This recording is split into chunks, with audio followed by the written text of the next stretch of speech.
정확하게 얘기하면 이건 아니죠. 김용남 전 의원 함께합니다. 안녕하십니까? 네, 반갑습니다. 자, 의원님 30일 만에 취임 30일 만에 이재명 대통령이 이제 기자회견을 하는데 네. 자, 어떤 얘기가 좀 나오고 어떻게 좀 기대하시는지? 일단 30일밖에 안 됐어요. 되게 오래된 것 같은데.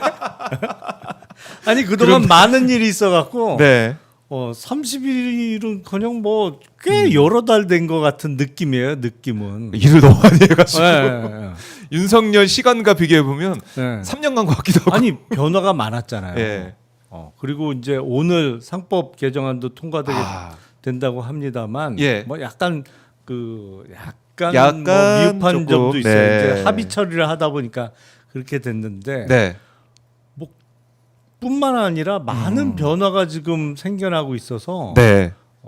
이제는 30일밖에 안 됐나? 이런 30일밖에 생각이 안 좀 됐나. 들어요. 근데 특이하죠. 역대 네. 대통령들이 보통 취임하고 첫 기자회견을 100일 정도 됐을 때 한 분도 있고 안 한 분도 있고 그렇습니다. 보통 100일 생각을 많이 해요. 예. 예. 30일 만에 한다는 거 딱 한 달 만에 하는 거잖아요. 네. 그러니까 근데 이게 제가 보기엔 이른바 물 네. 들어올 때 노적을 하고 예, 지지율이 이제 올라가고 있고 네. 대선 때 득표율이 50%에서 조금 모자랐잖아요. 그 득표율을 보면서 제가 그런 생각이 들었어요. 야, 네. 이 반감이 크긴 크구나. 그러니까 이재명이라는 인물에 대해서 네. 비호감도 내지는 반감이라고 표현할 수 있는 게 꽤 널리 퍼져 있구나. 네. 왜냐하면 내란 때문에 치러지는 대선에서 제1야당의 후보가 그리고 사실상 범야권 단일 후보 측면인데 물론 이제 그 정의당 후보가 나오기는 했습니다만 네. 거의 단일 후보 성격이었는데 50%를 못 넘겼다. 그래서 이 반감이 크긴 크구나. 그런데 그거를 취임 30일 만에 극복을 한 거예요. 그렇네요. 그렇잖아요. 예. 그 득표율보다 훨씬 높은 지금 지지율을 보여주고 있으니까 국민들께서 보시기엔 대선 선거일까지 그러니까 네. 6월 3일까지만 해도 의심의 눈초리 내지는 조금 적대시하는 네. 분들 중에 상당수가 지금 돌아선 거잖아요. 30일 동안 하는 걸 지켜보니까 왜 이렇게 잘해? 네. 오. 아니 저랬으면 진작 시켰어야 되네. 라는 이제 생각을 갖기 시작한 분들이 많아진 것인데 그게 여러 가지 그 업무에 있어서의 능숙함도 있습니다만 또 네. 하나의 모습이 소통 능력이 큰 작용을 했다고 보이거든요. 네. 특히 광주에서 벌어졌던 타운홀 미팅 관련해서는 역대 어느 대통령도 보여주지 못했던 네. 소통 능력을 보여줬단 말이에요. 그리고 기본적으로 어떤 질문이나 어떤 돌발적 상황에도 자신이 있어야만 그런 행사가 가능하거든요. 그럼요. 역대 대통령 그런 기자회견 내지는 시민과의 대화가 사실은 좀 시나리오가 있었던 경우가 대부분이잖아요. 근데 그런 거 없이 오픈 퀘스천으로 받았는데도 오히려 기대보다 훨씬 좋은 모습을 보여줬기 때문에 100일까지 기다릴 게 뭐 있어요. 30일 기자회견을 통해서 그렇네. 본인의 강점은 더 부각시키고 경청 소통. 그렇죠. 그러면서 지지율을 더 높이고 사실은 대통령 내지는 정권의 지지율이 높으면 국회 의석수뿐만 아니라 플러스 알파의 힘이 더 주어지는 거죠. 대통령이 어떤 정책을 추진하거나 어떤 방향으로 끌고 가려고 할 때 네. 이제 믿음이 있으면 아하. 오케이 얼마든지 해보시라. 이런 분위기가 만들어지잖아요.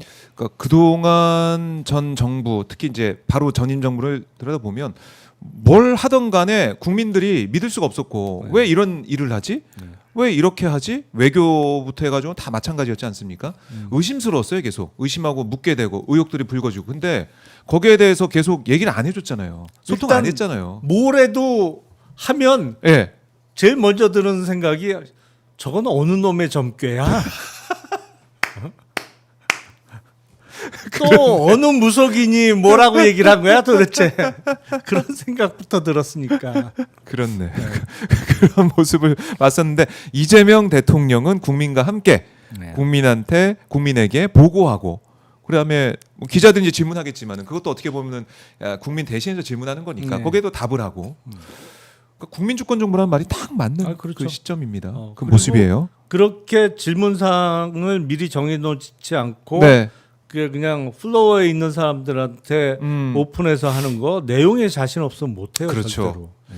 그러니까 윤석열 기자회견 우리가 돌이켜 보면은 이제 대변인이 지목은 했지만 대변인 지목한다는 건 뭐냐면 대변인이 잘 아는 기자들 왠지 센 질문 안 할 것 같아 그런 기자 지목하는 거 아니겠습니까 사실은 그렇죠. 그런 모습 우리가 많이 봤었는데 오늘 타운홀 미팅 정말 소통의 자리 국민과 함께하는 자리가 될 것 같다 이렇게 보시면 되겠습니다. 자 지금 이제 이재명 대통령 기자회견 현장 여러분들 이제 보실 수 있고요. 오마이 TV 채널 통해서 다른 채널 통해서도 보실 수가 있고 일단은 저희가 이제 현안 얘기를 그래도 해야 될 것 같아요. 예. 김영남 의원 오셨으니까 묻고 싶은 게 많은데 지금 내란 특검 오늘도 열일하고 있습니다. 네. 김성훈 전 차장 출석을 했고 김주현 전 민정수석도 소환이 됐네요. 네. 지금 속보가 들어왔습니다. 아니 이게 동시다발적으로 막 불러서 하고 있는데 이게 어떻게 수사를 하고 있는 거예요 지금 이게? 아니 사실은 예? 정상적인 검찰이라면 진작에 했어야 될 일들을 지금 하는 거죠. 12월 3일 날 비상계엄이 선포되고 네. 바로 새벽 1시에 해제되고 나서 이제 이른바 실패한 친위 구테타인 것이잖아요. 네. 그렇다면 직후에 이런 조사가 이루어졌어야 되죠. 아. 근데 미뤘던 숙제를 이제 거의 반년도 훨씬 지나서 특검이 하고 있는 상황인데 민정수석을 비롯한 당시 대통령실의 고위 참모들이 수사 네. 대상이 안 될 수가 없죠. 그리고 이제 정진석 비서실장을 포함해서 여러 사람들이 수사를 받아야죠. 네. 그래서 이 비상계엄을 언제부터 준비한 거냐 도대체. 그리고 그 관여한 범위가 어디까지냐.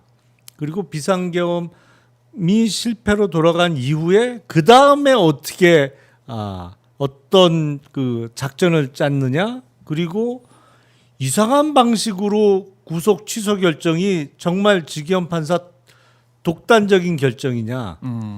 그리고 즉시한 거 포기한 심우정 총장은 뭐냐 도대체. 그렇죠.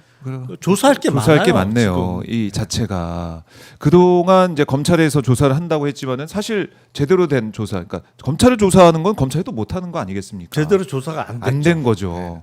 지금 뭐 그야말로 지금 상황을 좀 보면 이재명 대통령 이제 입장을 해서 기자들과 인사를 하고 언론이 묻고 국민에게 답하다. 이 타운홀 미팅 첫 기자회견 현장 영빈관에서 영빈관이네요. 청와대 영빈관에서 예. 진행을 합니다. 자 이렇게 온라인을 통해서도 질문을 받는데요. 저희가 이 생중계 이재명 대통령 이 생중계 기자회견 생중계 이제 다른 채널로 또 나가고 있습니다. 나가고 그걸 통해서 또 실시간으로 보실 수가 있고요. 저희는 현안에 대해서 말씀을 좀 나누면서 속보가 들어온 대로 거기에 대해 또 바로 즉시 분석을 해드리도록 하겠습니다. 즉시 분석 모드로 가도록 하겠습니다. 자, 좀 뭔가 감회가 새롭다고 해야 되나요? 뭐 여러 가지 생각을 하게 되네요. 이 모습을 아니 보면서. 모든 물적 기반 시설이 다 청와대에 돼 있는데 네. 왜 용산으로 옮긴 거예요 도대체? 그렇네. 이 사이즈 자체도 딱 네. 보니까 그 좁은 그 용산 브리핑룸 거기서 하는 것과 또 다르네요. 그렇네 말입니다. 강유정 진짜 대변인입니다. 이른바 그만 3년 동안 뻘짓한 거 생각하면 아니 그렇네. 멀쩡한 청와대 놔두고 왜 그렇네. 저 합참 쫓아내고 글로 들어가서 들어가고는 좁은 데 들어가서 뭐 하는 것이냐. 자, 우리 임유진님께서 설렌다 이렇게 말씀하고 계시고 검찰 개혁도 언론 개혁도 하자 이런 말씀도 미미님이 주고 계시고 많은 분들께서 여러 가지 개혁 과제도 말씀을 하고 계십니다. 대통령의 30일 기자들 표정도 지금 나오고 있는데 좀 네. 뭐 긴장한 기자들도 좀 그러게요. 있는 것 같기도 하고 긴장들을 좀 네. 한 거로 보이네요. 네, 기자들의 이 모습도 질의하는 질문하는 모습도 뭐 그동안 나온 경우도 있었지만은 이렇게 앉아 있는 모습도 볼 수 있다는 거 네, 새롭게 느껴집니다. 새롭게 느껴지는 그런 모습이에요. 아, 지방 언론사는 이렇게 온라인으로 네, 연결. 온라인도 연결을 해 얘기를 놨습니다. 들어보니까 추첨한다고 하니까 벌떼 입찰 비슷하게 명함을 몇 개를 더 넣은 분도 계시다 그러고 관심들이 많으셔서 저로서도 고맙게 생각합니다. 가급적이면 개별적이거나 특정한 뭐 사안에 대한 그러니까 개별적 민원 비슷한 얘기들이 꽤 많이 들어온 것 같은데 특히 국민 질문은 그런 건 나중에 별도로 좀 처리하도록 하고 가능하면 우리 국민 모두에게 공통으로 관련된 이야기 중심으로 좀 얘기를 했으면 좋겠습니다. 제가 먼저 일반적인 말씀을 좀 드리고 질의응답은 그 다음에 이어서 하도록 하겠습니다. 존경하는 국민 여러분, 국가적 위기 상황에서 숨 돌릴 틈도 없이 닻을 올린 새 정부가 어느덧 한 달을 맞이했습니다. 지난 30일은 국난의 파도를 함께 건너고 계신 우리 국민 여러분의 간절한 열망을 매 순간 가슴에 새기며 하루하루 치열하게 달려온 시간이었습니다. 무엇보다 무너진 민생 회복에 전력을 다하는 중입니다. 취임 후 1호 지시로 비상경제점검 TF를 즉시 가동해서 민생 경제를 살릴 지혜를 모으고 해법을 찾아 나가고 있는 중입니다. 국가재정의 적극적이고 과감한 역할이 어느 때보다도 중요한 시기, 역대 어느 정부보다 빠르게 30.5조 원 규모의 추경안을 마련했습니다. 국회에서의 신속한 추경안 통과로 경기 회복과 소비 진작의 마중물이 만들어질 수 있기를 기대합니다. 두 번째로 민주한국의 기원을 선포하며 국제 무대에 복귀했습니다. G7 정상회의에 참석해 민주주의 복원, 경제 복원, 정상외교 복원을 전 세계에 알렸습니다. 위대한 우리 국민의 저력 덕분에 대한민국의 국격을 다시 회복하고 외교의 지평을 넓힐 수 있었습니다. 최대 현안 중 하나인 한미통상협상 또한 국익 중심의 실용 외교의 원칙을 바탕으로 호혜적이고 상생 가능한 결과 도출에 최선을 다하고 있습니다. 셋째, 주권자의 의사가 일상적으로 국정에 반영되는 국민 주권 정부의 첫걸음을 내디뎠다고 자부합니다. 국민 추천제와 국민 사서함, 광주 전남 타운홀 미팅을 시작으로 전국 방방곡곡 국민의 목소리를 국정의 나침반으로 삼겠습니다. 넷째, 정의로운 통합을 향한 여정을 시작했습니다. 이미 출범한 3대 특검이 국민의 명령에 따라 내란을 완전히 종식하고 헌법 질서와 민주주의를 재건하는 데에 핵심 역할을 해줄 것으로 기대합니다. 다섯 번째, 한반도의 평화와 안정을 확보하며 국민의 일상이 흔들리지 않는 나라에 첫발을 뗐습니다. 접경지역 주민들의 밤잠을 설치게 했던 대남 대북 방송의 불안한 고리를 잘라내는 것을 시작으로 평화가 경제 성장을 이끌고 경제가 다시 평화를 강화하는 선순환의 길을 복원해 나가겠습니다. 존경하는 국민 여러분, 어렵게 국가 정상화의 첫 물꼬가 트였지만 아직 갈 길은 험하고 또 가파릅니다. 안으로는 다방면에 겹겹이 쌓인 복합 위기가, 밖으로는 문명사적 대전환이 우리의 생존을 위협하고 있습니다. 남은 4년 11개월 동안 한 걸음 앞서 변화를 주도하고 당면한 위기를 넘어 무한한 기회의 창을 열어 젖히라는 우리 국민들의 준엄한 명령을 이행하기 위해서 최선을 다하겠습니다. 첫째, 민생의 고통을 덜어내고 다시 성장, 도약하는 나라를 만드는 것이 최우선 과제라는 점을 분명히 밝힙니다. 민생 안정과 국민의 생활비 부담 완화를 위한 처방을 총동원하겠습니다. 오늘의 어려움을 넘어 지속 가능한 성장 동력을 마련해야 함께 잘 사는 세상이 비로소 가능해집니다. 인공지능, 반도체 등 첨단 기술 산업, 에너지 고속도로를 비롯한 재생에너지 관련 산업, 그리고 문화 산업에 이르기까지 미래를 위한 투자를 아끼지 않겠습니다. 기술 주도 성장이 강한 탄력을 받을 수 있도록 성장의 핵심 플랫폼인 자본시장 선진화를 통해 코스피 5000 시대를 준비해 가겠습니다. 우리 기업이 세계 시장을 선도하고 우리 국민이 성장하는 기업에 투자할 기회를 보장해서 국부가 늘어날 수 있게 하겠습니다. 시중 자금이 비생산적 영역에서 생산적 영역으로 유입되어 경제의 선순환 구조가 복원될 수 있도록 모든 노력을 아끼지 않겠습니다. 시장 원리를 존중하고 실수요자를 보호한다는 대원칙 아래 실효성 있는 대책으로 부동산 시장 안정화에 힘쓰겠습니다. 수도권 일극 체제를 극복할 국토 균형 발전, 그리고 대기업과 중소기업, 기성기업과 벤처 스타트업이 협력 공생하는 산업 균형 발전으로 모두의 성장을 이루어내겠습니다. 민생 회복을 위한 소비 쿠폰 지급에서 지역, 그 중에서도 소멸위기 지역을 더 배려하는 것처럼 모든 국가 정책에서 지역을, 지방을 더 배려하겠습니다. 둘째, 두툼한 사회 안전 매트리스로 국민의 삶을 빈틈없이 지켜내겠습니다. 탈락해도 실패해도 떨어져도 다시 일어설 수 있는 나라여야 회복도 성장도 혁신도 가능합니다. 민생 경제의 파고 앞에 맨몸으로 선 취약계층을 보호할 사회 안전망은 더욱 촘촘하게 구축하고 모든 국민의 기본적인 삶이 보장되는 사회로 나아갈 준비를 갖추겠습니다. 셋째, 국민의 안전하고 평화로운 일상을 책임지는 국가의 제1책무를 다하겠습니다.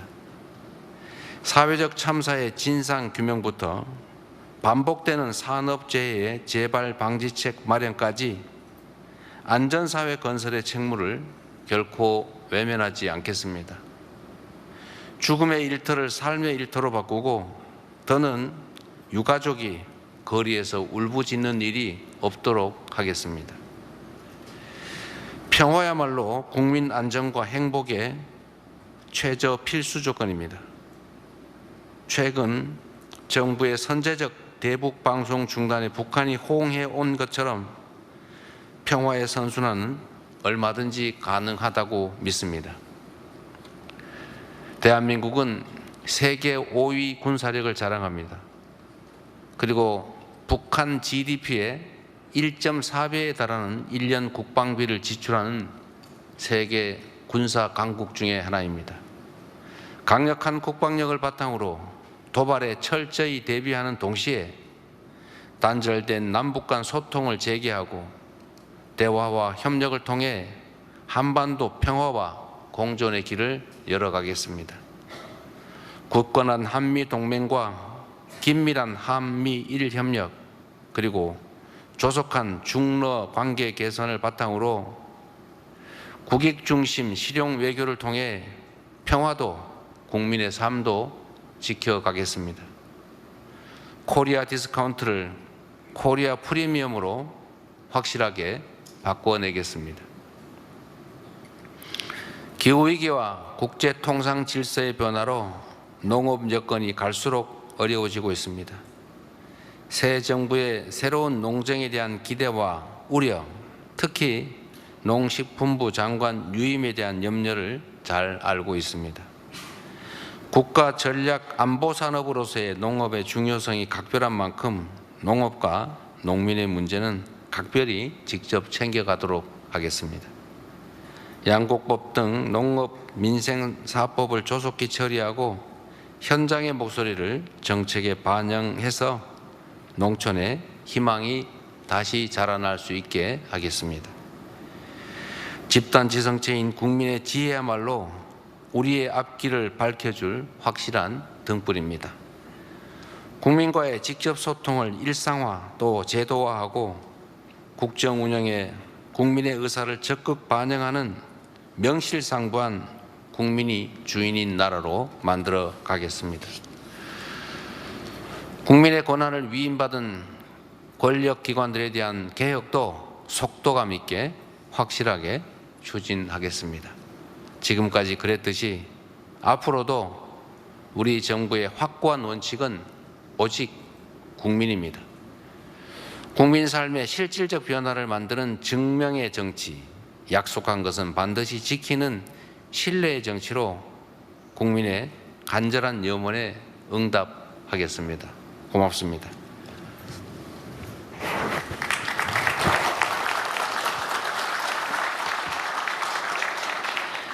말씀 감사합니다. 그럼 지금부터 대통령의 30일 언론이 묻고 국민에게 답하다 질의응답 시간을 갖겠습니다.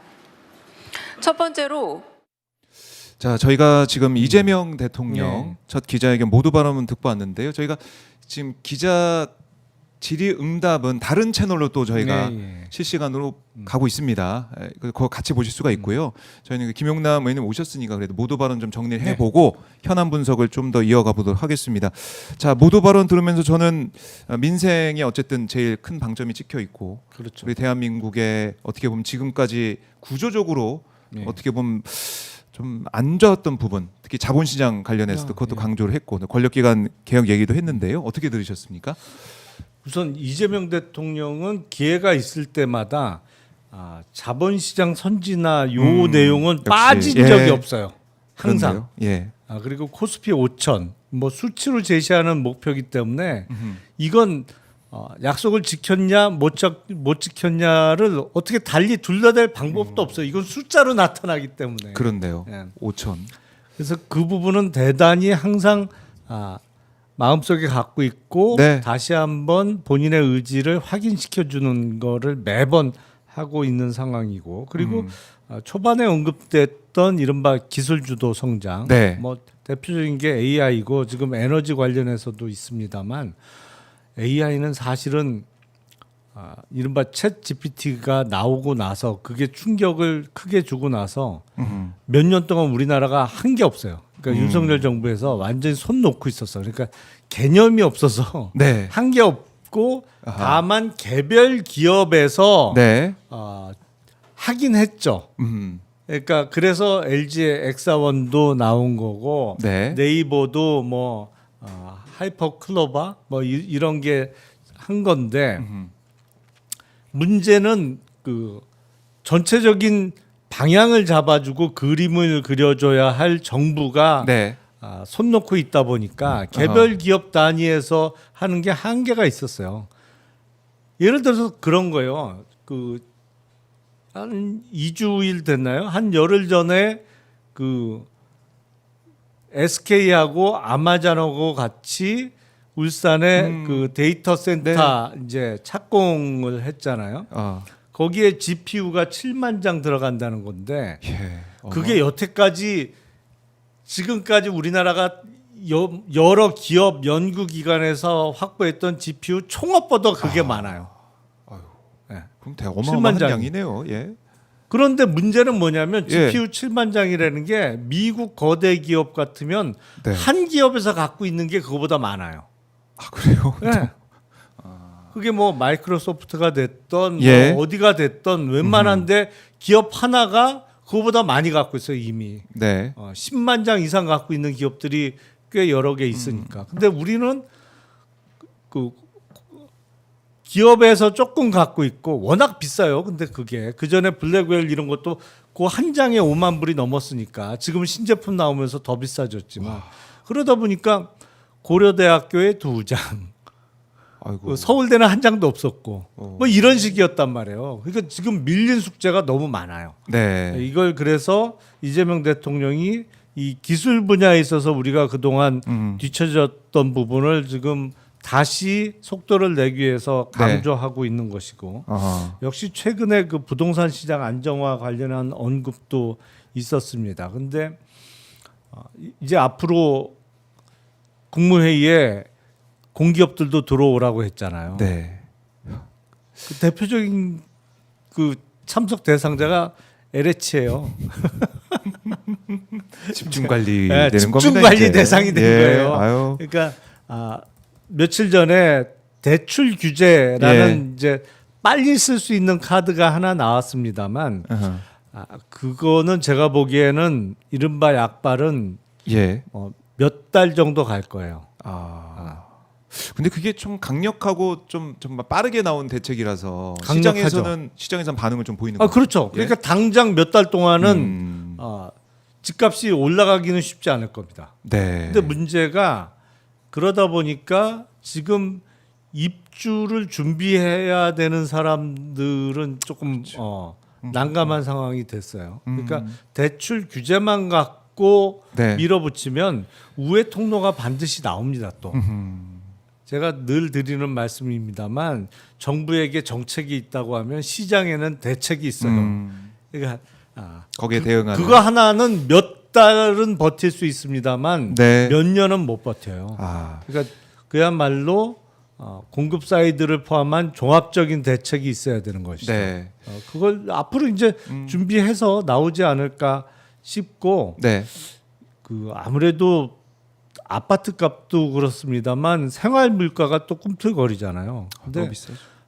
지금 이재명 대통령이 30일 동안 여러 좋은 모습을 많이 보여줬습니다만 물가가 많이 오르면요 집권 세력이 좋은 평가 받기가 거의 불가능합니다. 그러니까 이 물가 대책도 마련이 돼야 될 거예요. 근데 질의응답을 통해서 정말 오픈 퀘스천으로 묻고 네. 그거에 대해서 이재명 대통령이 평소 갖고 있던 생각을 가감없이 이제 답변을 할 텐데 네. 뭐 이것만 해도 그러게요. 과거 정부하고는 차이가 네, 많이 네. 나는 거죠. 그러니까 뭐 코리아 디스카운트를 프리미엄으로 바꾸겠다라는 그런 말씀. 언급은 항상 하세요. 네.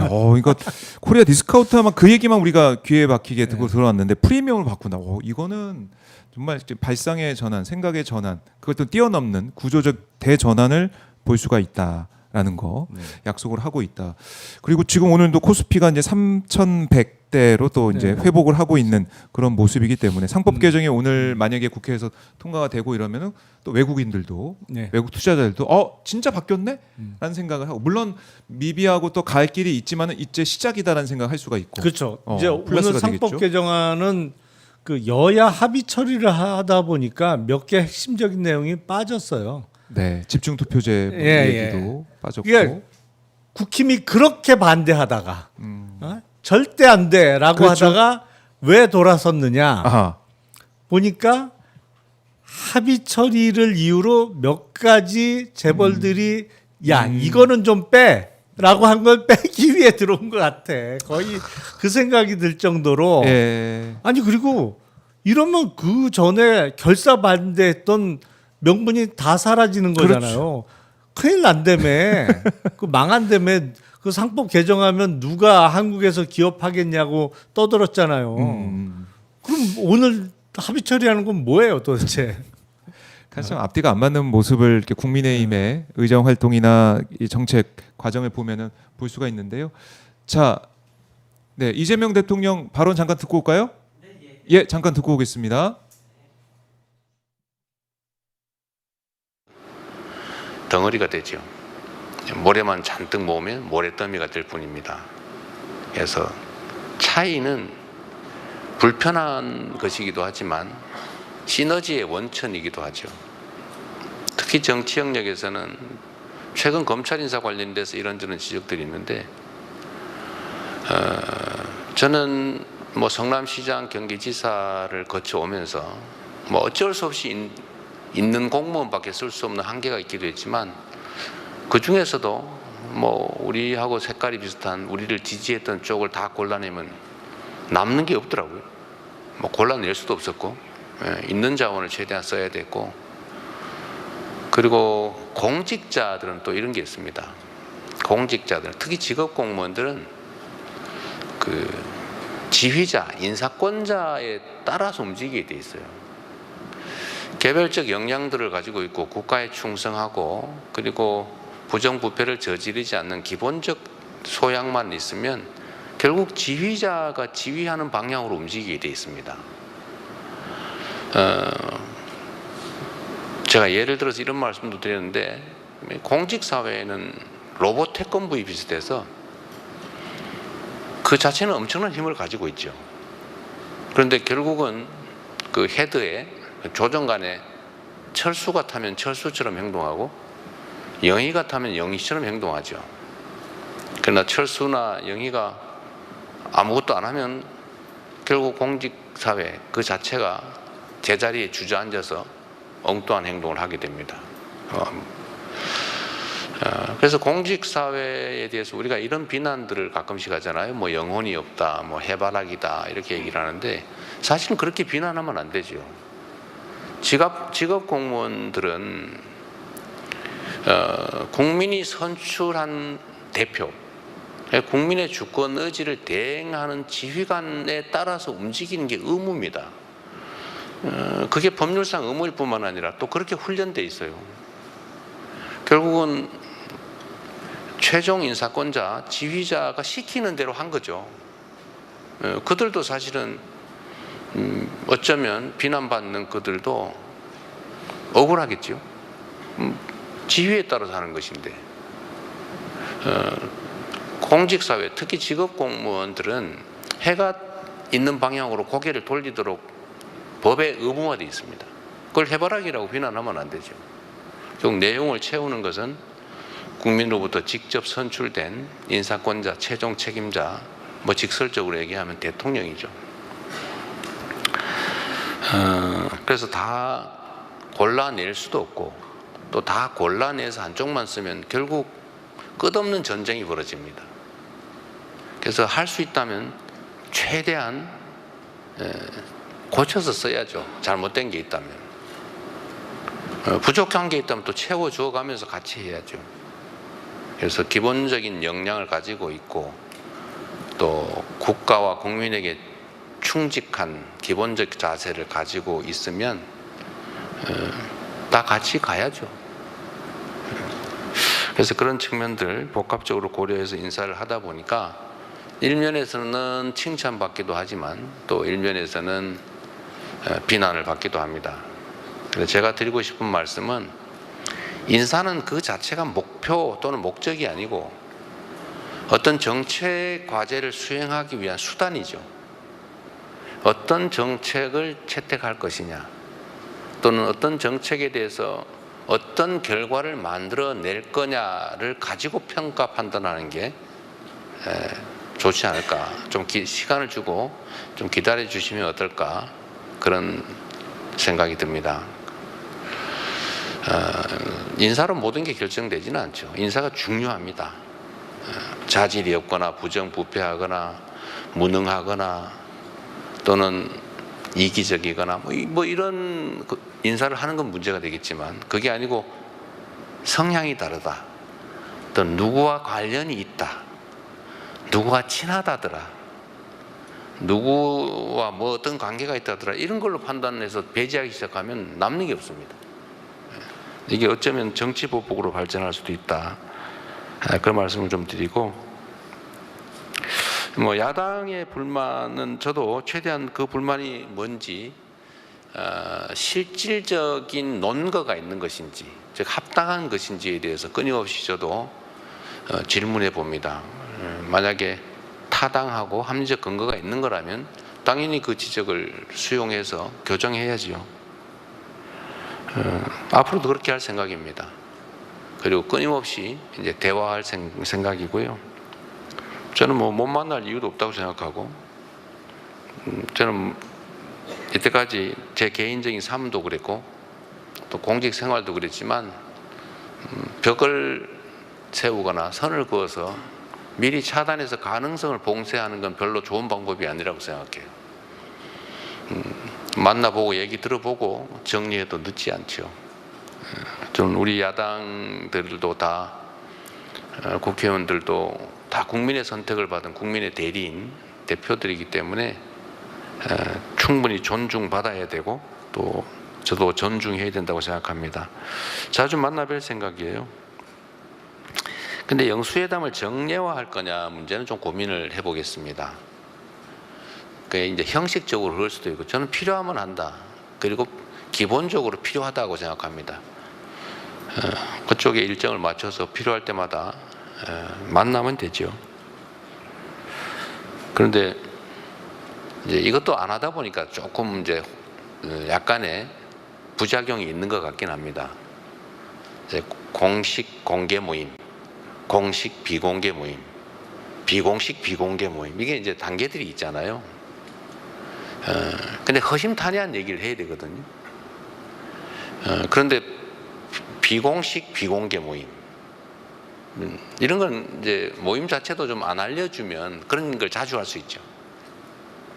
공식 비공개 모임 이런 건 대화 내용을 좀 보완을 지켜주는 게 좋지요. 요즘 그런 거 있잖아요. 여러분도 아마 그러실 수 있는데 말하기 무섭죠. 녹음당하지 않을까. 실제 그렇습니다. 그런데 이 공식 비공개 모임 같은 경우는 이렇게 좀 만나는 건 공식으로 만나지만 이렇게 좀 드러내지 않고 할 얘기를 다 하자. 마음속에 있는 얘기.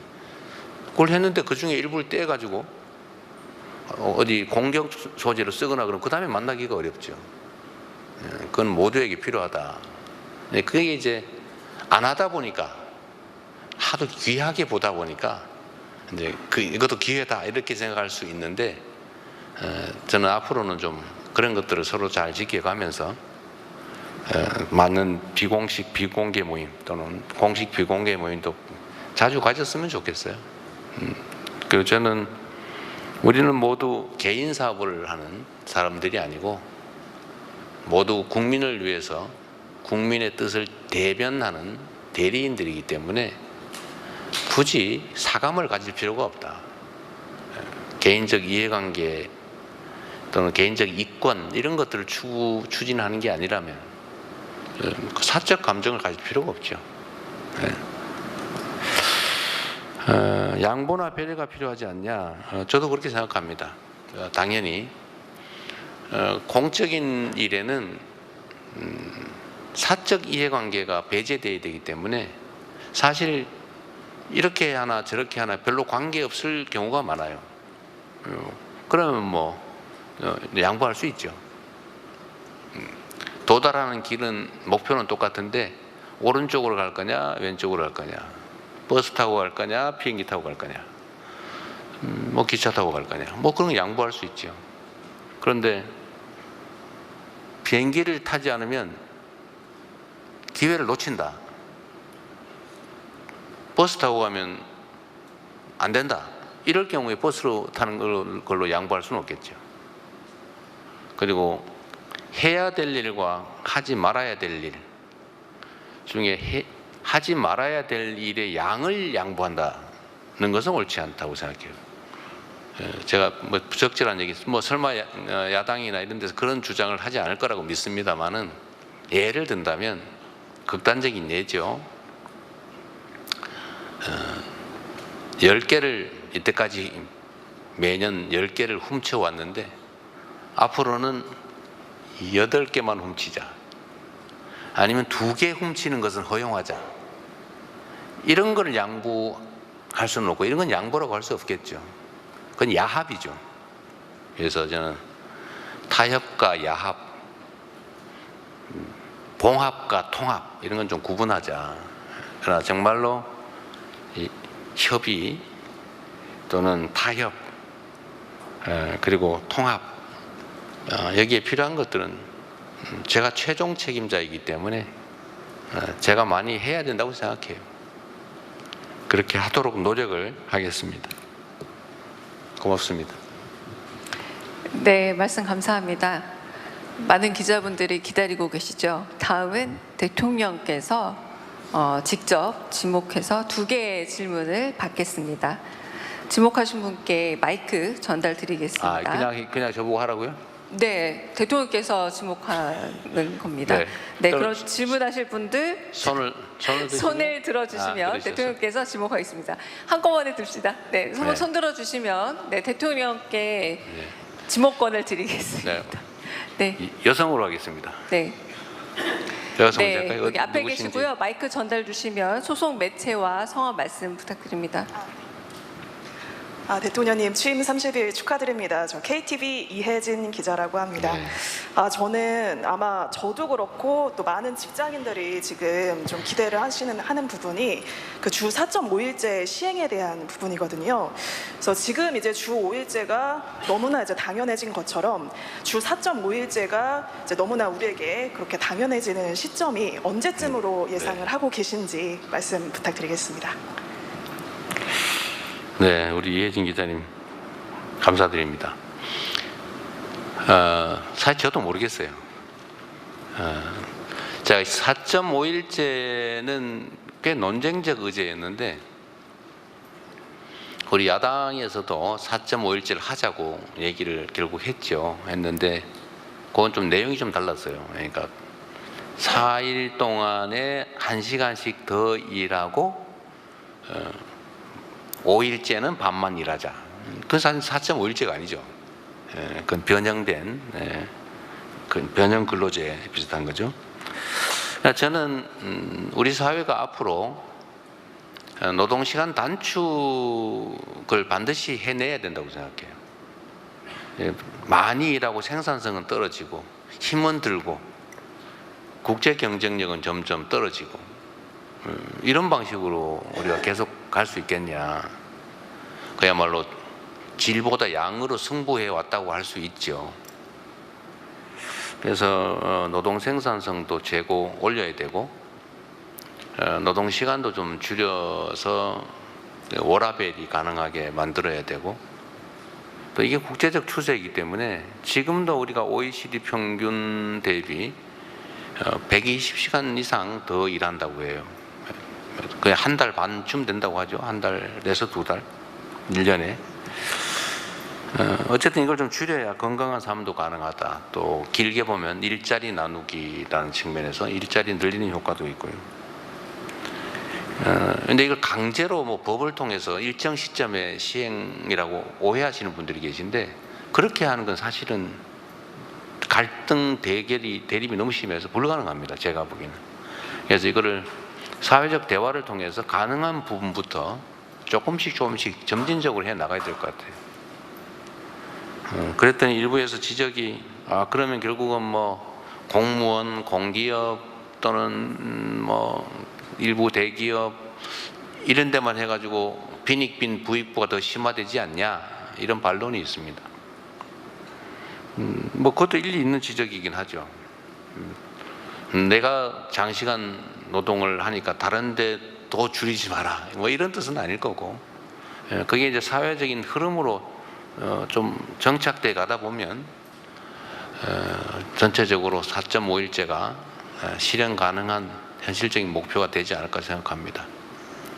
저는 어릴 때 얘기해서 죄송한데 제가 어릴 때 공장을 다닐 때 한 달 내내 아예 안 쉬었어요. 처음에는. 그러다 어느 날부터 한 달에 한 번은 쉬어준다. 그래서 이런 좋은 제도가 있나 이런 생각했어요. 그 다음에 또 지나다 보니까 2주에 한 번씩은 쉬어준다. 그래서 어느 날은 매주 한 번. 그러다 어느 날 반공일이 생겼죠. 그러다가 이제 토요일도 아예 쉬게 됐는데 많은 시간이 걸렸지만 결국 이런 식으로 가야 되지 않을까. 가능하면 좀 빨리 가고 싶어요. 정책적으로. 시점은 특정하지 못하는 점을 이해하기 바랍니다. 고맙습니다. 네. 또 네. 이번에는 오른쪽 뒤에 남자분으로 다음 하겠습니다. 질문하실 저 뒤쪽으로 분 하겠습니다. 주시면 맨 뒤에 계신 대통령께서- 남자분으로 하겠습니다. 네, 맨 뒤에 계신 분 누군지 모르겠는데 네. 그냥 골라주세요. 네, 마이크 전달 받으시면 매체와 성함 말씀 주시고 네, 질문해 주세요. 네, 안녕하십니까. 저는 강원도민일보의 이세훈 기자라고 합니다. 아무래도 저희 강원도 같은 경우에는 세계 유일의 분단도이다 보니까 평에 관련된 이슈가 가장 큰 관심을 모으고 있는데요. 대통령님께서는 취임 후 대북, 대남 방송 중단, 접경지 방문, 대북 전단 대책 지시 등 그 한반도 평화 중심의 안보 행보에 박차를 가하고 계십니다. 이와 관련돼서 한반도 평화 정착 방안을 비롯한 대북 정책에 대한 대통령님의 구체적인 구상과 계획이 궁금합니다. 네, 우리 강원도 도민일보, 네, 강원도민일보 이세민 기자님 감사드립니다. 강원도 그리고 이제 경기 북부 이 지역은 이제 분단으로 인한 피해가 정말로 크죠. 제가 평소에 참 안타깝게 생각하는 것이 이 긴장이 격화되고 군사적 대결이 심화되면 사실 접경지의 경제 상황은 매우 나빠집니다. 경제뿐만 아니라 이제 일상적 안전, 삶도 위협받죠. 그런데 묘하게 군사적 긴장을 고조시키는 그런 경우 또는 평화를 확장하기 위해서 노력하는 경우 이 두 가지가 약간 대립되는 부분이 있는데 이게 평화를 확장하기 위한 노력에 대해서 과연 그렇게 적극적으로 지지받는지를 잘 모를 때가 있어요. 하여튼 정치적 상황과 조금 이렇게 약간 상반되는 결과가 나올 때가 많아서 약간 당황스럽기도 합니다. 그러나 분명한 것은 어떤 접경 지역은 평화 체제가 강화되면 뭔가 좀 나아져요. 그리고 대한민국 전체도 긴장이 완화되고 평화 체제가 강화되고 대화, 소통, 협력이 강화되면은 경제 상황도 나아지고 국제적 평가도 좋아지죠. 구체적으로 어떻게 할 거냐? 이건 아까 제가 이 기자회견문에 대체적으로 말씀을 드렸습니다.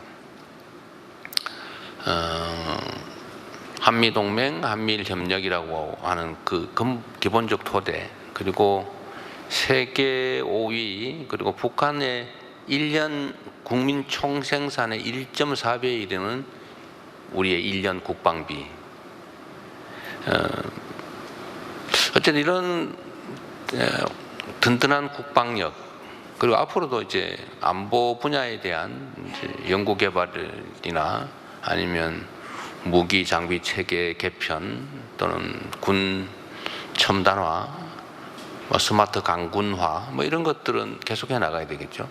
그건 기본적으로 하는 거고, 대화와 소통, 협력, 이게 정말로 중요할 것 같아요.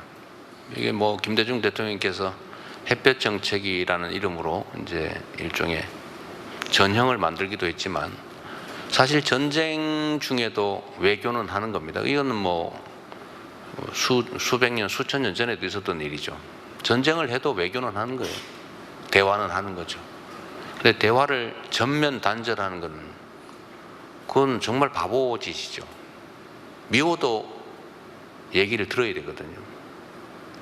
그리고 협상하고, 그리고 서로의 손해를 줄이는 일, 서로의 이익을 키우는 일, 이거는 상대가 한 개도 득을 못 보게 하겠다, 내가 더 큰 손해를 감수해야 되겠다, 이렇게 하면 안 되죠. 상대가 한 개 득을 보더라도 내가 3개 정도 득을 볼 수 있다면 내가 2개 더 득 보는 거니까 그건 이기는 길이지 않습니까? 근데 이 길을 잘 찾아야 되는 거죠. 그냥 오로지 아무것도 얻지 못하게 하겠다, 그게 우리한테 득이 되냐? 저는 아니라고 생각해요.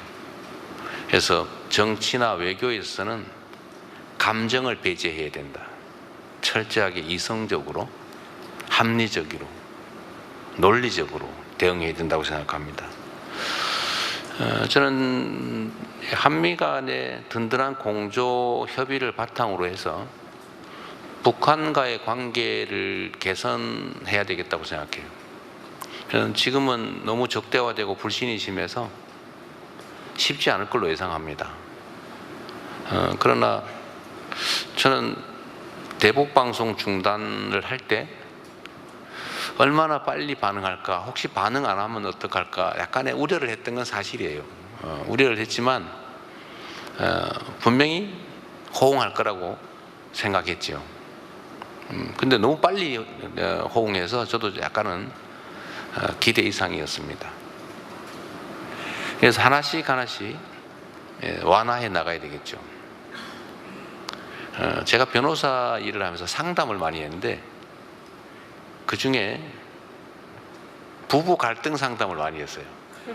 제가 어린 나이에 하필 제가 개업하고 하던 그 시기에 그런 문제가 유난히 많았습니다. 그래서 제가 이런 얘기를 자세히 좀 들어보면 그 근본적인 원인도 대충 알겠고, 그러면 정말로 극단적인 최종 결론 헤어지는 게 해결책이냐, 이거 자세히 들여다보면 오해가 오해를 낳고 갈등이 갈등을 낳고 불신이 불신을 낳고 미움이 미움을 낳아가지고 사실은 원래는 요만한 차이였는데 지금은 이만해져가지고 감당을 못하는 경우가 상당히 많더라고요. 그래서 제가 그때 그랬습니다. 부부 클리닉 같은 데 가서 남녀 역할을 바꾸는 거 한번 해봐라. 그리고 다시 갔다고 다시 상담하라. 그래서 제가 그런 경우 꽤 많았어요. 근데 대개 부부 상담소를 갔다 온 사람들은 다시 오지 않았어요. 역할을 바꿔보니까 이해하게 된 거예요. 내가 왜 그랬지? 서로. 전 비슷하다고 생각해요. 사람 관계도, 여당과 야당과의 관계도, 남과 북의 관계도, 또 진영과 진영 관계도 전 비슷하다고 생각합니다. 대화 소통이 정말로 중요하다. 그리고 서로에게 득되는 길을 가자. 절멸하는 게 목표가 아니라면, 가능하면 우리가 안전한 범주 내에서 서로에게 득되는 길을 가고, 그게 대화와 소통, 협력, 그리고 공존이다. 그리고 우리 헌법에도 써져 있잖아요. 평화적 통일을 지향한다. 흡수가 아니고, 누가 흡수당하고 싶겠어요? 엄청난 희생과 갈등, 그걸 수반하겠죠. 그래서 가능하면 존재를 인정하고 서로에게 득되는 길을 가고, 동질성을 조금씩 회복해가고, 역사의 눈으로 보면 우리가 53년 전쟁 후에 지금 한 80년 되나요? 역사의 눈으로 보면 긴 시간은 또 아니죠. 수백 년 후에도 다시 통일하니까요. 그러나 지금은 통일을 얘기하는 것은 자칫 상대한테 뭐 흡수하겠다는 거야, 뭐 굴복을 요구하는 거야, 이런 오해를 받을 수 있어서 일각에서 무슨 통일부 이름을 바꾸자 이런 얘기도 하는 것 같아요. 그러나 그런 논란에도 불구하고 길게 보고 소통과 협력을 계속해 나가자. 근데 구체적으로는 어떻게 할 거냐? 그건 제가 안 그래도 안보실, 국정원 이런 데다 좀 여러 가지 얘기들을 좀 해놨습니다. 뭐 구체적으로 어떻게 했는지는 나중에 결과로 말씀드리도록 하겠습니다. 네, 제가 한 가지만 양해 말씀 부탁드리면 잊으셨을까봐 지금은 민생, 경제 질문하는 시간이니까요. 조금 주제에 부합한 질문 주셨으면 합니다. 다음은 뉴스원 심원기 간사께서 다시 나와 주셔서 미리 준비한 추첨함에서 아까 넣어주신 명함을 한 장 뽑겠습니다. 저에게 전달 주시면 제가 명함에 계신 분을 호명하겠습니다. 이거 주택 추첨하는 것도 아니고. 뭔가 손에 전달될 때 짜릿합니다. 네. 아, 그래요? 네, 머니투데이 김성은 기자님 어디 계실까요? 네. 네. 마이크 전달 부탁드리고 질문 민생 경제 관련한 거면 더 좋겠습니다. 네, 안녕하세요. 대통령님. 저 머니투데이의 김성은 기자라고 네. 합니다. 예, 추첨해서 처음 이렇게 뽑혀서 제가 원래 굉장히 이런 운이 안 좋은데 오늘을 위해서 그동안 운이 안 좋았던 것 같습니다. 로또 이런 게 돼야 되는데요. 네. 더 기쁩니다. 네. 예, 그 추경안이 이제 국회에서 곧 통과가 될 텐데요. 그러면 전 국민이 15만 원에서 한 50만 원 안팎의 민생회복지원금을 받게 될 거고요. 네. 그래서 대통령님께서는 취임 초부터 여러 차례 그 관련 회의를 통해서 그 안을 도출을 하신 걸로 알고 있고, 물론 아직 지급 전이라서 구체적인 효과는 알 수 없지만 대통령님께서 생각하시는 기대 효과, 그리고 혹시 그것만으로 부족하다고 생각될 때는 그 경우에 민생회복지원금을 또 지급할 생각도 있으신지 함께 여쭙고 싶습니다. 네, 이게 재정을 투입했을 때 어떤 효과가 발생할 거냐. 특히 이제 이건 내수 진작을 위한 조치가 분명한데요. 코로나19 때 저희가 경기도에서 이제 선제적으로 10만 원을 지역 화폐로 지급을 한 경험이 있죠. 그리고 그 후에 이제 정부에서도 또 이어서 한번 했는데, 그때 당시에 행정안전연구원이든가 정부 기구에서, 정부 연구기관에서 조사한 바에 의하면 소비 승수 효과가 상당히 높았다. 소비 유발 효과가. 그리고 자영업 체감되는 골목 상권의 자영업자, 그다음에 이런 지방 경제, 이런 데서 상당히 효과가 있었다고 해요. 이게 이제 어떤 효과를 빚어낼지는 다 예측, 예상하는 거지 뭐 확정된 건 아니지 않습니까? 그리고 이제 경제 전문가들 의견도 막 갈려요. 예를 들면 차라리 SOC 예산을 집행하는 것이 훨씬 경기 자극 효과가 크다. 뭐 그것도 제가 보기엔 틀린 얘기는 아닌 것 같습니다. 예를 들면 어디 도로 건설을 한다 이러면 이거는 그냥 쓰는 건데 그게 훨씬 더 크지 않냐, 소비 승수 효과가. 뭐 그런 주장도 일리가 있죠. 그런데 이거는 또 한 측면에서 보면 이 소비 진작 더하기 소득 지원 효과도 있죠. 이 서민들이 너무 먹고 살기 어렵잖아요. 그래서 저는 가끔씩 그런 생각이 있던데, 몇십만 원 때문에 온 가족이 극단적 선택을 하는 사안들도 사실은 있습니다. 그리고 뭐 여러분들은 어떤지 모르겠는데, 얼마 전에 제가 쪽지 이런 걸 많이 받으니까요, 쪽지 여기 보니까 무슨 특정 과일을 꼭 사 먹어야지 이런 얘기가 있었어요. 과일 중에 좀 비싼 과일, 수입 과일 얘기했는데, 이번에 받으면 그거 한번 사 먹어봐야지 이런 쪽지들이 오더라고요. 보통의 웬만한 사람들은 그런 생각을 안 할 수 있지만, 그렇게 먹고 싶은 과일 한 개를 못 사 먹는 그런 사람도 사실 많아요. 아마도 이번에는 정육점, 식당이 꽤 장사가 잘 될 거라고 보통 예측하잖아요. 소고기 한번 먹어봐야지. 그러니까 이것도 삶이 매우 팍팍하다는 얘기 아닙니까? 가족들, 우리 자녀들 데리고 한번 고기 한번 실컷 먹어봐야지. 저는 세계 10대 경제 강국이라고 우리가 자부하면서도 이런 먹는 문제 가지고 이렇게 애달파하지 않았으면 좋겠다는 생각도 해요. 근데 그런 사람 꽤 많다는 거죠. 그래서 소득 지원 효과, 또 소득 재분배 효과, 그것도 확실하게 크죠. 뭐 엄청난 부자한테 뭐 15만 원 뭐 큰 돈이겠어요? 그러나 당장 떼거리가 불안한 사람한테 15만 원은, 아니 50만 원은 정말 엄청나게 큰 돈이죠. 그래서 재분배 효과도 있겠다. 어쨌든 경험상으로 보면 지금 일선의 골목 경기가 너무 안 좋습니다. 그러니까 이게 마치 이 저수지로 보면 아주 깊은 부분은 좀 감으로도 견딜 수 있어요. 그런데 얕은 부분, 대부분 얕은 지역이잖아요. 얕은 지역은 피해가 너무 크다. 회생 불가능하게 될 수도 있다.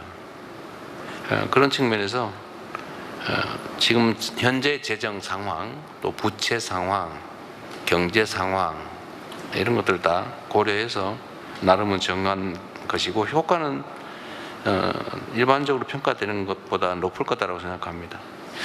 또 할 거냐 문제는 그때 가봐야겠죠. 일단은 재정 상황이 또 더 할 만큼 녹록치가 않습니다. 그리고 지금 이제 경제는 심리 측면이 아주 강한데 내년에 경제가 좋아질 거다라고 생각하는 사람이 8년 만에 가장 많다고 해요. 52%쯤 된다는 통계도 있던데 경제가 좋아질 거다라고 믿으면 이제 소비가 좀 늘어나죠. 소비 지수도 많이 늘어났다고 해요. 올라갔다고 합니다. 그러면 이제 여기 약간의 마중물을 부어주면 선순환이 시작되지 않겠냐 이렇게 생각하고 다시 이걸 억지로 해야 되는 상황이 안 되게 만드는 것도 또 우리 정부가 해야 될 일이라고 생각합니다. 일단은 뭐 추가할 계획은 없어요. 그러나 세상 일이 꼭 계획대로만 되는 건 아니더라고요. 네. 네, 감사합니다. 이번엔 뒤쪽 미디어월에 함께 참여하고 계신 풋불리 언론 질문 받아보겠습니다. 손 들어주시면 이번엔 제가 한번 지목해 보도록 하겠습니다. 네.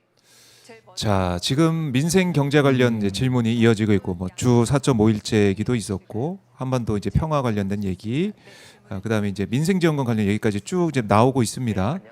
김용남 의원과 함께 이 현장을 함께 지켜보고 있는데 함께 보고 있었는데 어떠셨습니까? 한번 정리해 볼까요? 뭐 우선은 그 짧은 답변, 아니 짧은 질문, 질문? 긴 답변. 그러니까 이재명 대통령께서 하고 싶은 말씀이 예. 많아서 답변이 좀 길어요. 네. 뭐 물론 충실하게 답변, 충실하게 하는 비유도 취지라고 열심히 써서 보이는데 예. 약간 그 질문 몇 개 소화를 할 수 있을까라는 걱정이 좀 됩니다. 그 너무 부분. 자세하게 네. 그 답변을 하다 보니까 이러다 질문 10개도 소화 못 하겠는데 이런 생각이 좀 들어요. 그러니까 그만큼 세세하게 국민들을 네. 설득하기 위한 특히 앞에 뭐 인사 문제 여기에 대해서 질문이 있었을 때는 네.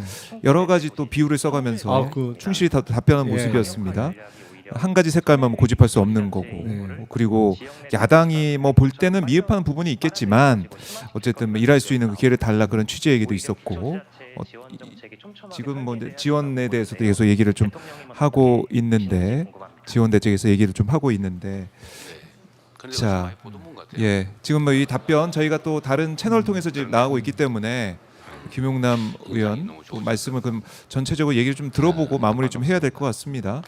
자, 일단은 오늘 이 현장 자체 영민관을 보면서도 힐링이 되는 느낌이 들고 이게 시원시원하게 넓은 공간에서 또 기자회견 하다 보니까 이 자체가 그렇죠. 아니 그러니까 대통령의 직무실은 저기 있어야 되는 거죠.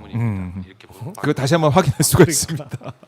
여기 있어야 되고 오늘도 이제 붉은색 이제 푸른색, 네. 파란색 넥타이, 통합을 상징하는 넥타이를 하고 이재명 대통령 이 현장에 좀 와 있는데요.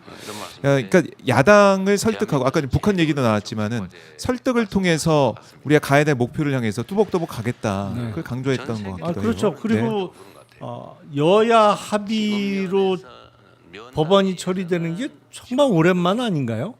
이번에 예. 성폭 개정안 같은 성폭 경우 개정안 어쨌든 뭐 일부 좀 핵심적인 내용이 빠진 거는 아쉽습니다만 네. 그래도 여야 합의 처리라는 의미가 있는 거고 이제 국민의힘이 결사 반대할 명분은 없어졌잖아요. 그렇죠. 예를 들어서 이번에 빠지게 된 집중 투표제라든지 뭐 제가 보기엔 그 다음 그 집중 투표제보다도 증시에 있어서 그 직접적인 효과가 더 큰 거는 네. 자사주 소각을 의무화하는 건데 이거를 결사 반대하기 어려울 거예요. 근데 원래는 사실은 자사주는요 네. 소각의 목적으로 취득할 수 있었습니다. 우리 상법에. 이게 언제 바뀌었냐면 이명박 정부 때 바뀌었어요. 네. 그래서 사더라도 그냥 소각 안 하고 계속 갖고 있을 수 있도록 그때 바뀐 거예요. 원래는 소각이 원칙이었던 게 원래의 내용입니다. 그게 어떻게 보면 계약이 됐던 거군요. 그렇죠. 사실상은. 네. 그걸 바로 잡겠다. 네. 뭐 그것도 그러니까 중요하고. 그게 이상한 게 아니에요, 사실은. 네. 아니, 물론 법적으로 의무화하지 않은 나라들도 있어요. 하지만 법적으로 규정상은 안 돼 있더라도 네. 자사주는 의뢰의 취득하면 소각해서 없애는 게 그냥 상식이에요. 그런 나라들은. 그러게 말이에요. 네. 근데 우리는 그게 법을 바꿔 놓으니까 네. 야, 자사주 사갖고 계속 들고 있어도 돼? 내지는 여차하면 경영권 방어 수단으로 써도 돼? 아니 자사주 소각을 의무화하면 네. 경영권 방어를 어떻게 하냐? 아니 어느 나라가 자사주를 경영권 방어 수단으로 써요? 그렇게 말이에요. 거꾸로 그게 말이 안 되는 예. 거거든 그게. 그래서 그걸 이제 바꿔내야 되고 이재명 대통령도 지금 잘 돼간다 싶은 건 주식시장이다 이렇게도 언급을 하면서 눈에 띄게 상승하고 있는 이 부분을 얘기를 하고 있습니다. 아마 국민들도 같은 마음일 것 같고 3,100을 이거는 뭐, 넘어섰으니까 헌이 안 통하는 부분이죠. 이건 뭐 숫자로 나타나는데. 숫자로 나타나니까. 그리고 인사 관련해서도 한쪽만 쓰면 끝없는 전쟁이다. 차이는 시너지의 원천이다. 뭐 이렇게 얘기를 하면서 인사에 대해서도 뭐 이 여러 가지 뭐 비판하는 언론도 있고 야당의 목소리도 있지만 한쪽만 쓰고 가는 게 아니라 최고를 최대한 고쳐서 할 수 있다면 최대한 고쳐 써야 되고 한쪽만 쓰면 전쟁이 일어나니까 그런 또 원칙도 얘기를 했습니다. 아마 그런 지금 기조로 이루어지고 가겠죠. 있는 인사는 네, 탕평 인사예요. 탕평 인사다. 사실은. 그리고 물론 대통령이 되면 쓸 수 네. 있는 인재풀이 넓어지죠.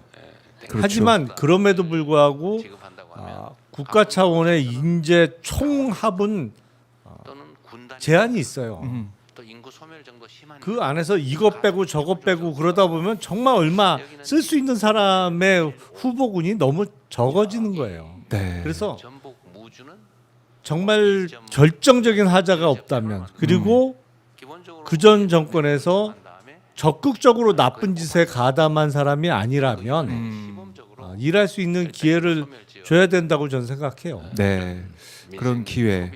정말 이 실용 정부라는 뭐 수식어도 있고 네. 일을 잘하기 위해서는 뭐 이게 색깔 차이가 무슨 의미가 있느냐. 일 잘하면 되지.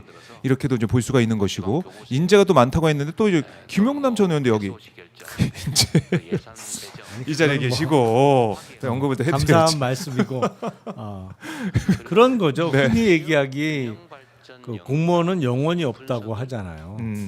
근데 아까 그 비유를 든 거예요. 네. 로버트 태권브이. 아 그게 그 얘기예요. 사실 거기에 누가 철수가 타느냐 영희가 영희가 타느냐 뭐에 따라 달라지는 거다 이거는. 그렇네. 그 얘기가 그 얘기죠. 아하.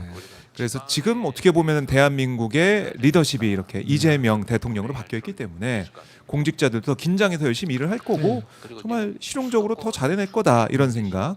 그리고 다른 뭐 이른바 전 정부에 있었던 사람들도 어떻게 보면 더 일을 잘할 사람이 있다. 발탁해서 쓰는 거다.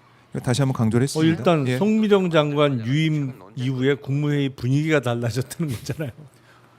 혹시 나도? 이씨, 처음부터 열심히 했어야 되는데. 그럴 수 있겠네요. 그리고 이제 영수회담은 정례는 안 하지만은 자주 만나겠다라는 또 얘기도 했어요. 야당과 소통할 뜻도 밝혔고, 그러니까 선거 때 얘기했던 나는 반통령이 아니라 대통령이 되겠다 했던 이재명 당시 후보의 그 말씀대로 대통령의 국민 통합을 해 나가겠다. 그 의지는 확실한 것 같습니다. 또 확인했어요. 그럼요.